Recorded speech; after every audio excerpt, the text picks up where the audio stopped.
원자력 에너지의 미래, 정말 장밋빛이기만 할까요? 한때 게임 체인저로 불렸지만 지금은 존폐의 기로에 선 한 기술이 있습니다. 오늘 바로 그 이야기를 해볼까 합니다. 네, 바로 새로운 핵 혁명에 대한 약속인데요. 근데 말이죠, 이 약속의 한가운데 있던 회사가 지금 흔들리고 있습니다. 오늘 바로 이 소형 모듈 원자로 SMR의 화려한 꿈과 또 냉정한 현실을 뉴스케일 파워라는 회사의 이야기를 통해서 아주 깊숙이 들여다보겠습니다. 자, 그럼 이 모든 이야기의 출발점, 바로 SMR이죠. 소형 모듈 원자로. 이게 도대체 뭘까요? 이름은 들어보셨을 텐데 정확히 어떤 개념인지부터 짚고 넘어가야겠죠? 기존 원자력 발전소 하면 정말 어마어마한 규모의 건축물을 떠올리시잖아요. 수십 년에 걸쳐서 그야말로 맞춤 제작으로 짓는 방식이었죠.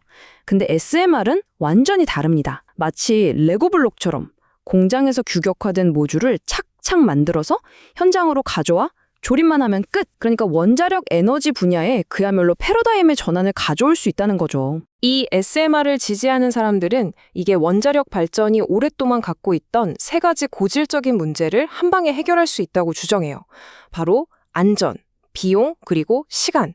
이 세 마리 토끼를 다 잡을 수 있다는 겁니다. 자, 이렇게 혁신적인 SMR 시장을 선점하기 위한 경쟁이 정말 치열한데요. 그 선두에 바로 오늘 우리가 주목할 기업, 뉴스케일 파워가 있습니다. 2020년에 정말 엄청난 사건이 터집니다. 뉴스케일이 미국 원자력 규제위원회, 그러니까 NRC로부터 SMR 설계 승인을 받은 최초이자 유일한 회사가 된 거예요. 이게 왜 대단하냐면요. 이 승인 하나 받으려고 다른 회사들은 정말 수십 년을 매달려야 할 수도 있거든요. 이 엄청난 규제의 벽을 가장 먼저 넘은 거죠. 경쟁사들을 그냥 몇 년은 가뿐히 앞질러버린 그야말로 결정적인 한 방이었습니다. 자, 이렇게 승승장구할 것만 같았던 뉴스케일. 그런데 말이죠. 이 역사적인 승리 직후의 이야기는 정말 예상치 못한 방향으로 급격하게 꺾입니다. 뉴스케일의 야심찬 계획이 있었어요. 바로 유타주에 미국 최초의 SMR 발전소를 짓는 거였죠. 이걸 성공시키면 보세요, 우리 기술은 그냥 종이 위의 꿈이 아닙니다. 진짜로 저렴하고 깨끗한 에너지를 만들 수 있습니다. 라고 전 세계에 증명할 수 있는 거였거든요. 하지만 역시 현실의 벽은 높았습니다. 경제성의 발목을 잡은 거죠. 처음 예상했던 발전 단가보다 무려 50% 이상이나 치솟아서 메가와트 시당 $89가 되어버린 거예요. 이 가격으로는 도저히 전기를 사줄 곳이 없었던 거죠. 결국 2023년 이 야심찼던 첫 프로젝트는 안타깝게도 전면 백지화되고 맙니다. 이 대표 프로젝트가 좌초되니까 시장의 분위기는 그야말로 싸늘하게 식어버렸습니다. 심지어 아이스버그 리서치라는 곳에서는 뉴스케일이 맺었다는 그 계약들, 혹시 투자자들을 속이려고 만든 환상 아니야? 라는 아주 날카로운 보고서까지 내놓습니다. 회사의 사업 실체 자체에 대한 근본적인 의문을 제기한 거죠. 자, 상황이 이렇다 보니 궁금해지죠. 뉴스케일이 가진 힘이라는 게 과연 진짜일까? 정말로 다른 경쟁자들이 넘볼 수 없는 강력한 무기를 가진 걸까요?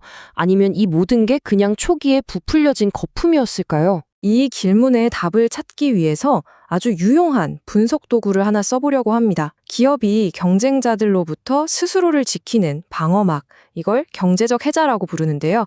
이 해자가 얼마나 깊고 튼튼한지를 측정하는 7가지 파워 프레임워크라는 걸로 뉴스케일을 한번 냉정하게 평가해 보겠습니다. 자, 점수표를 한번 보실까요? 결과가 꽤 명확하게 나오죠. 가장 높은 점수를 받은 건 역시 그 NRC 승인, 즉 독점 자원입니다. 이건 확실히 강력한 무기죠. 하지만 다른 항목들을 보면 좀 아쉽습니다. 예를 들어 네트워크 효과나 전환 비용 같은 건 아예 0점이에요. 브랜딩이나 규모의 경제도 아직은 그럴 수 있다는 가능성 정도에 머물러 있다는 평가고요. 그래서 최종 점수는 몇 점이냐? 100점 만점으로 환산했을 때 고작 24.3%입니다. 이건 뭘 의미할까요? 네, 안타깝지만 현재 뉴스케일은 경쟁자들을 막아내 강력한 경제적 해자를 갖추지 못했다는 아주 냉정한 평가인 셈입니다. 자, 뉴스케일의 이야기를 따라오다 보니 이제 좀 더 근본적인 질문에 도달하게 됩니다. 좋아요. SMR 기술 자체는 굉장히 유망해 보입니다. 그런데 과연 지금이 이 분야에 뛰어들, 그러니까 투자할 타이밍이 맞을까요? 이 타이밍 문제를 판단하는 데 도움이 되는 또 다른 프레임워크가 있습니다. 로베코라는 유명 투자회사가 제시한 건데요.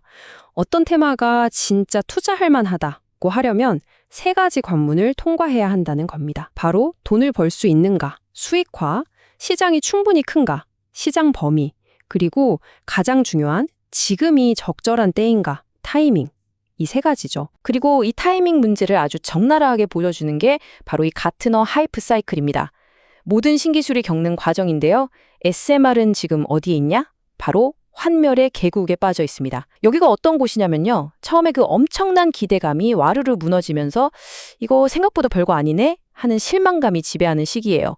실제 성공 사례가 나오기 전까지 돈은 계속 들어가고 사람들의 관심은 식어가는 가장 힘들고 고통스러운 구간인 거죠. 결론적으로 이렇습니다.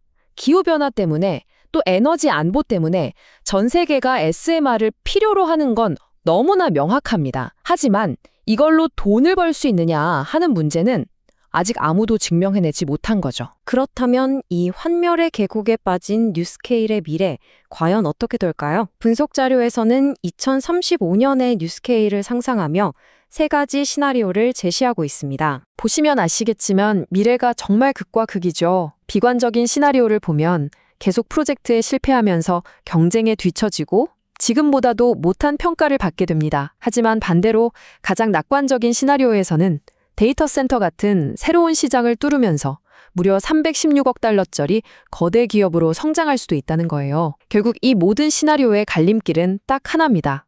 그래서 돈 되는 발전소를 진짜로 지을 수 있느냐 없느냐 바로 이 질문에 달려 있는 거죠.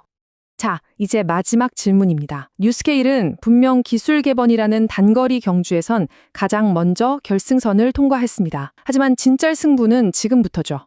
경제성이라는 길고 긴 마라톤을 완주해야 합니다. 과연 이 고통스러운 환멸의 계곡을 무사히 건널 수 있도록 그 막대한 비용을 누가 그리고 어떻게 감당하게 될까요? 그 답에 SMR의 미래가 달려 있습니다.